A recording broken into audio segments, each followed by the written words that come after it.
Assalamualaikum warahmatullahi wabarakatuh. Sahabat tercinta, Alhamdulillah, kita dipertemukan lagi. Sebelum mulai, mari bersama-sama kita bersolawat untuk Nabi Muhammad Sallallahu Alaihi Wasallam.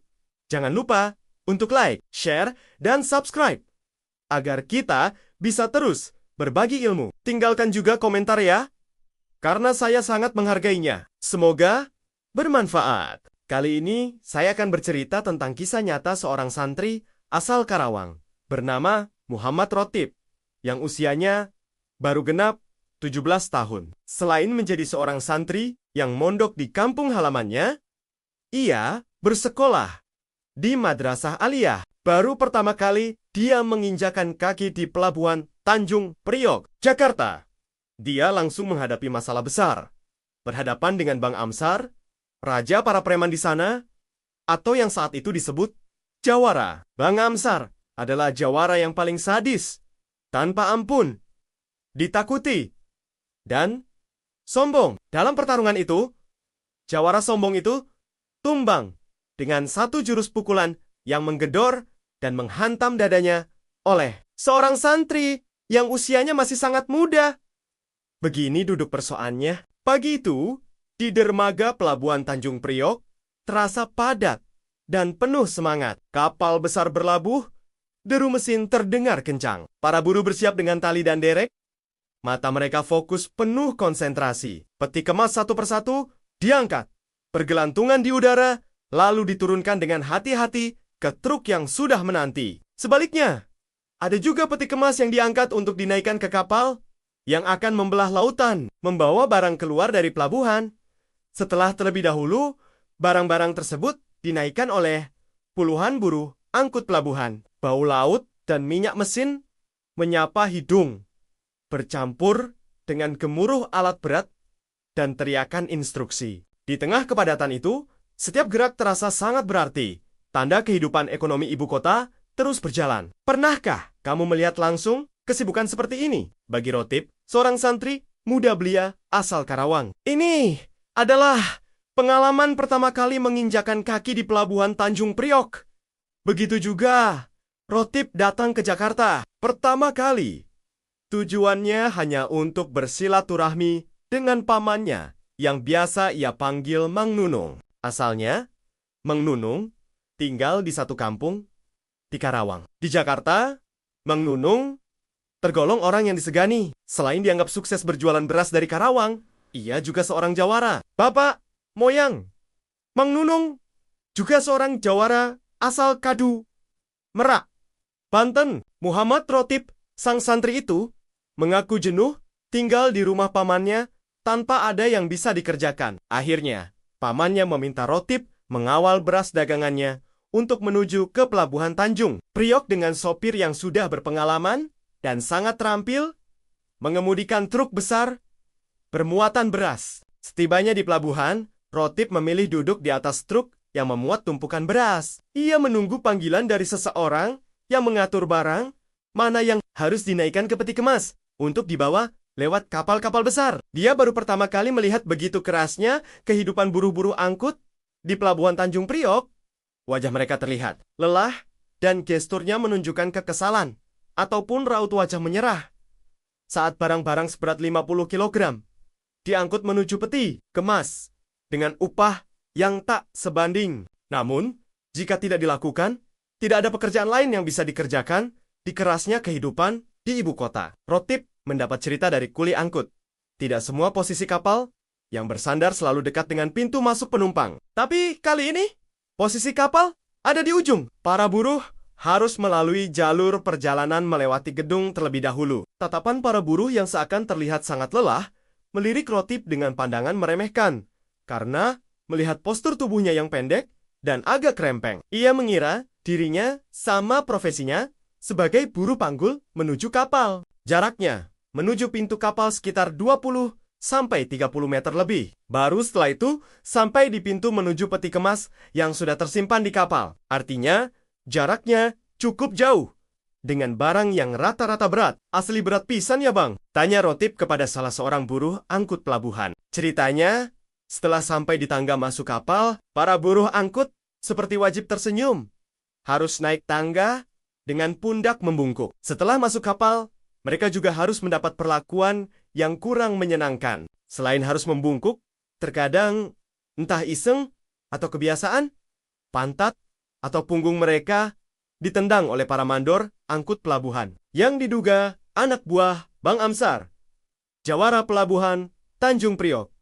Perkataan kasar menghardik para buruh angkut dan emosi semakin memuncak saat para buruh angkut terlihat kelelahan dengan barang yang ada di punggung mereka. Sialan, lu manja banget. Jangan jadi buruh angkut kalau bawa segitu aja kelelahan.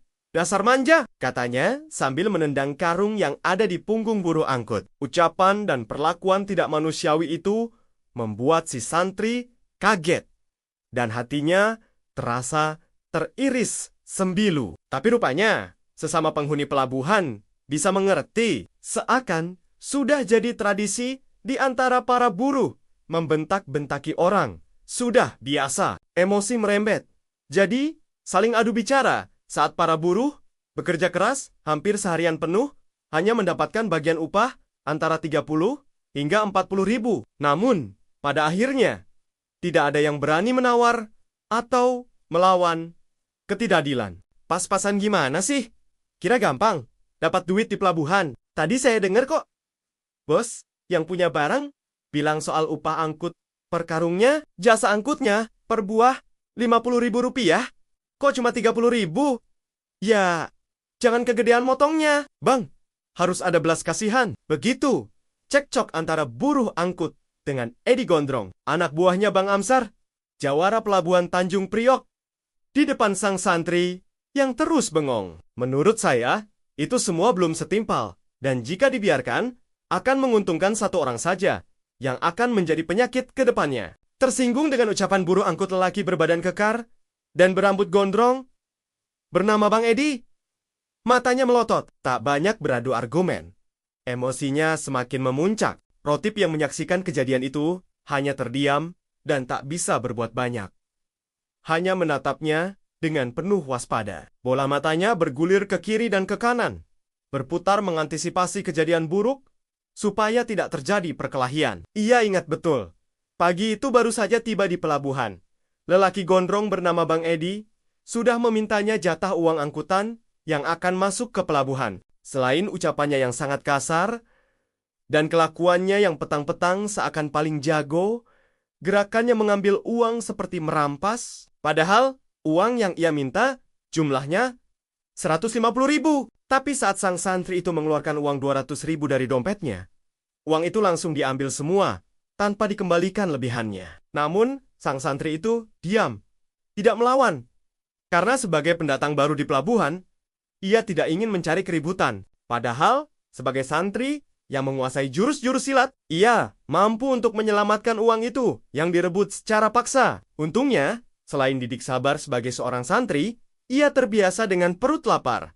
Karena sering berpuasa, kejadian yang sudah diduga akan terjadi, Bang Edison bermaksud menghantamkan kepalan tangannya yang besar tepat ke arah muka buruh angkut pelabuhan. Rotip sang santri yang sudah waspada dan tatapan matanya tajam menyambut pukulan Bang Edison yang badan kekar itu, menangkis dan tangan Edison diikuti ditarik ke arah depan dada sang santri, sementara kaki sebelah kiri sang santri maju berada di depan kaki Bang Edison.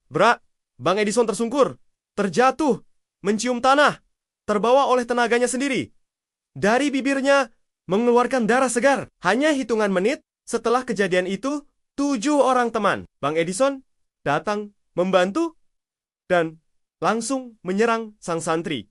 Ada yang dengan tangan kosong, ada yang membawa golok dan pentungan.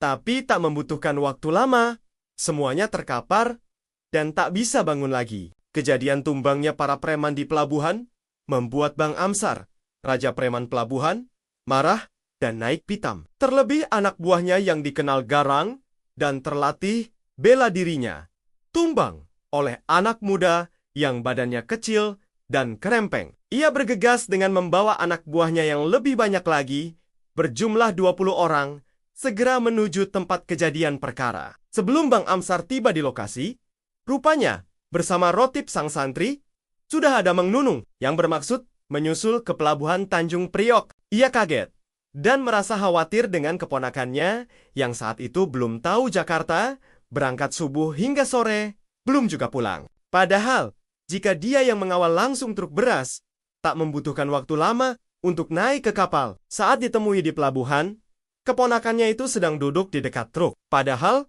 hari sudah mulai senja. Bahkan, keberadaannya disaksikan puluhan pasang mata yang berkerumun tidak jauh darinya, yaitu buruh-buruh pelabuhan yang baru saja menyaksikan perkelahian layaknya di sinetron yang biasa ditonton di televisi. Mang Nunung pun mendapat cerita tentang peristiwa perkelahian itu. Tapi, gestur mukanya seakan tidak kaget. Menanggapinya biasa saja. Sepertinya ia tidak asing dan menganggap hal itu wajar di tengah kerasnya kehidupan di pelabuhan Tanjung Priok. Usut punya usut, ternyata untuk menaikkan beras ke kapal laut itu tidak sembarangan. Harus dikawal oleh orang yang ditakuti, pemberani, dan bertubuh kekar. Terlebih, jadwal kenaikan beras itu diatur oleh jawara yang memegang pelabuhan yang sangat bengis, sombong, dan ditakuti, bernama Bang Amsar. Tak heran, karena tampangnya yang kecil, pendek, dan kerempeng. Walaupun berangkat dari pagi buta, truk yang dikawal sang santri, meski sudah bayar uang keamanan ke Bang Edisan, anak buah Bang Amsar berkali-kali dilewati, karena yang mengawal tubuhnya kecil, dan memang postur tubuh rotip si santri itu kecil, dan badannya kerempeng, sehingga diremehkan. Tib, maneh, wanika jawara. Didiu, maksudnya, kamu berani melawan Raja Preman atau jawara di sini? Tanya Mang Nunung kepada sang santri. Keponakannya itu, namanya Bang Amsar, dia yang ngatur naikkan beras ke kapal, makanya dilewatin juga kamu. Karena kamu diremehkan, badanmu tidak meyakinkan. Kata Mang Nunung. Berani Mang, saya akan memberi pelajaran supaya Bang Amsar sadar bahwa di dunia ini tidak ada ilmu pamungkas dan tidak boleh sombong. Timpal rotip. Kalau kamu berani, silahkan saya mau sembunyi, supaya dia tidak tahu kalau kamu keponakan saya. Bang Amsar itu kenal dengan paman, kata Mang Nunung. Singkat cerita, Bang Amsar datang bersama 20 anak buahnya, yang bermaksud ingin menyaksikan kemenangan bosnya dalam pertandingan gratis dan tidak berimbang itu. Saat bertemu dengan si santri, Amsar tersenyum sinis dan melecehkan, anjing buduk. Saya kira tempangnya seperti apa? Dengan bocah yang bulannya kelaparan, gak nemu nasi, bisa rungkat, ledeknya dengan satu pukulan ke arah perut. Jawara Tanjung Priok terjungkal. Tentu nama baiknya jadi merosot. Hingga Bang Amsar mencoba memancing emosi sang santri, ia mengepalkan tangannya dipukulkan tepat ke bagian hidung sang santri. Tapi pukulan itu hanya kode dan bentuk pelecehan. Sengaja ia tahan, jaraknya hanya sekitar 5 cm dari hidung sang santri. Ah, kalau saya tidak tahan pukulan ini, kamu mati atau mukamu hancur, ledeknya. Tapi anehnya, Rotip seakan tahu dengan pukulan bohong Bang Amsar. Ia sedikit pun tak bergerak, hanya mematung. Sementara puluhan mata yang menatap kejadian itu, nafasnya seakan terhenti dan tertahan, karena tahu pukulan jawara yang sombong itu hanya sekali saja mematikan lawannya. Rotip malah balik tersenyum. Saya bukan anak kecil yang mudah ditakut-takuti. Dengan pertunjukan murahan, ledek sang santri. Mendengar ledekan itu, amarah Bang Amsar memuncak. Ia bermaksud memukul tepat ke tenggorokan sang santri. Dengan disaksikan puluhan pasang mata dan tak mampu lagi menahan mulut yang terkunci, para buruh panggul berteriak, memberi aba-aba sebagai informasi bahaya. Tapi apa yang terjadi? Hanya dengan satu gerakan saja, si jawara preman Tanjung Priok itu terjungkal dan pingsan. Kini mulut-mulut para buruh panggul pelabuhan yang tadinya terkunci sudah tak bisa lagi terbendung. Mereka berteriak, bersorak gegap gempita, merayakan kemenangan. Terima kasih sudah menonton. Semoga bisa memberi inspirasi dan pelajaran bagi kita semua. Jangan lupa untuk like, share, dan subscribe untuk mendapatkan update video lainnya. Sampai jumpa di video berikutnya, dan tetap semangat dalam berbuat kebaikan. Wassalamualaikum warahmatullahi wabarakatuh.